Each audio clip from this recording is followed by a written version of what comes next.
వర్ధిల్లాలి వర్ధిల్లాలి వర్ధిల్లాలి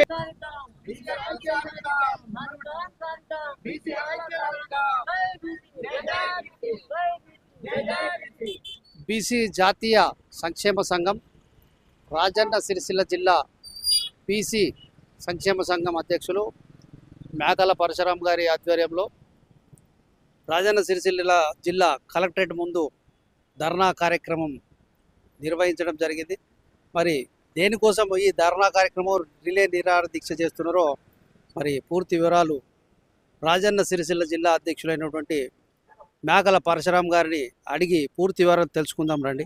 వచ్చి 75 సంవత్సరాల నుండి చట్టసభల్లో ప్రత్యేక రిజర్వేషన్ లేదు, అదేవిధంగా కేంద్రంలో ప్రత్యేక మంత్రిత్వ శాఖ లేదు, అదేవిధంగా దేశవ్యాప్తంగా బీసీ విద్యార్థులకు ఫీజు రీయింబర్స్మెంట్ లేదు, కులగణన చేస్తానని హామీ ఇచ్చినందుకు కూడా స్వాగతిస్తున్నాం. అదేవిధంగా ఏదైతే మహిళలకు చట్టసభల్లో 33% రిజర్వేషన్ కల్పించినందుకు స్వాగతిస్తూ అందులో భాగంగా 50% 33%లో భాగంగా 50% వాటా మా బీసీ మహిళలకు ఇవ్వాలని, మరియు విద్యా ఉద్యోగం రాజకీయాలలో 42% మాకు కల్పించాలనే ముఖ్య ఉద్దేశంతో ఈరోజు దీక్షకు కూర్చోవడం జరిగింది. ఏదైతే భారత రాజ్యాంగం మనకు కల్పించిన హక్కు శాంతియుతంగా మా నిరసన మేము తెలియజేయడం కొరకు, అదేవిధంగా బీసీలనంత ఏకతాటిపైగా తీసుకురావడమే మా ముఖ్య ఉద్దేశం. అదేవిధంగా బీసీలు ఏకతాటిపై రావడం లేదు అని కొందరు అంటున్నారు. బీసీలు ఏకతాటిపైన వస్తున్నారు. గ్రామ గ్రామాన బీసీ నినాదం నడుస్తుంది తెలంగాణలో. అదేవిధంగా దేశవ్యాప్తంగా బీసీలంతా ఏకమై చట్టసభల్లో అడుగుపెట్టి మన రాజ్యాంగంలోని చట్టాలు సవరించుకున్న స్థాయికి ఎదగాలనే ముఖ్య ఉద్దేశంతో మేము ఈరోజు మా నినాదాన్ని సిరిసిల్ల జిల్లా కలెక్టర్ కార్యాలయం ముందు ఈ నిరసన తెలియజేస్తున్నాము. అదేవిధంగా కులాలకు మతాలకు పార్టీలకు అతీతంగా ఎవరికి వ్యతిరేకం కాకుండా మేము శాంతియుత నిరసన విధానంగానే మేము శాంతియుతంగా ఈ నిరసనను తెలియజేస్తున్నాము. ఈనాటి రాజన్న సిరిసిల్ల జిల్లా కలెక్టరేట్ ఆఫీస్ ముందు నిరసన దీక్షలో పాల్గొన్న మేకల పరశన్న గారికి, అలాగే మా రాజన్న సిరిసిల్ల బీసీ సంఘం కుటుంబ సభ్యులందరికీ నమస్కారం తెలియజేసుకుంటూ, ఈ యొక్క ఉద్యమం అనేది ఆర్ కృష్ణయ్య గారు గత 40 సంవత్సరాలుగా పోరాడుతూనే ఉన్నారు. ఆ ఉద్యమం అనేది ఎప్పుడు కూడా హైదరాబాద్ కేంద్రంగానే సాగింది.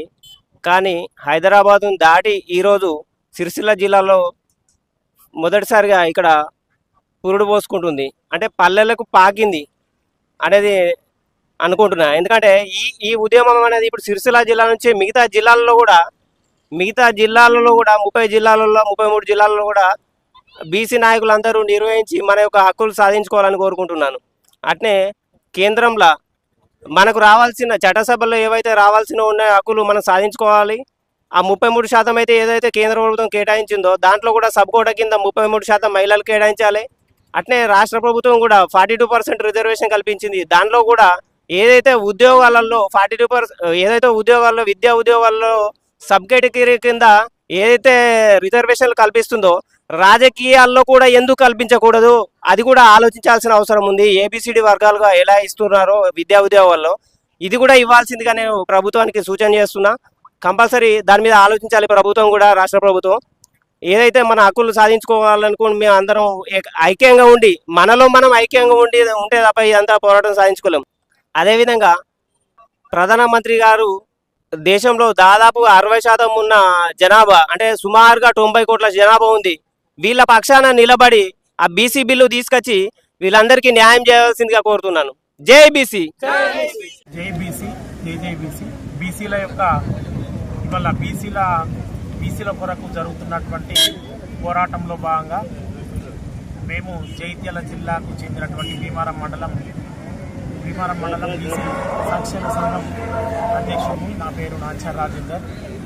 యొక్క మేకల పరశురాములు జిల్లా అధ్యక్షుడు నిర్వహిస్తున్నటువంటి ఈ యొక్క బీసీ సంక్షేమ బీసీల కొరకు చేస్తున్నటువంటి నిరసన దీక్షకు మరియు బీసీల కొరకు పోరాడుతున్నటువంటి నిర్విరామంగా పోరాడుతున్న అన్నకు శుభాకాంక్షలు తెలియజేస్తూ, మన బీసీలు ఎవరైతే ఉన్నారో బీసీలు ప్రతి ఒక్కరు కూడా ఈ యొక్క దీనికి మద్దతు తెలిపి ప్రతి ఒక్కరూ మన చట్ట ప్రకారం వచ్చేటువంటి వాటాను బీసీలు మనమెంతో మనకంతా మన వాటా అంతా అనేటువంటి విధానంలో మనము పోరాటం చేయాల్సిన అవసరం ఉంది.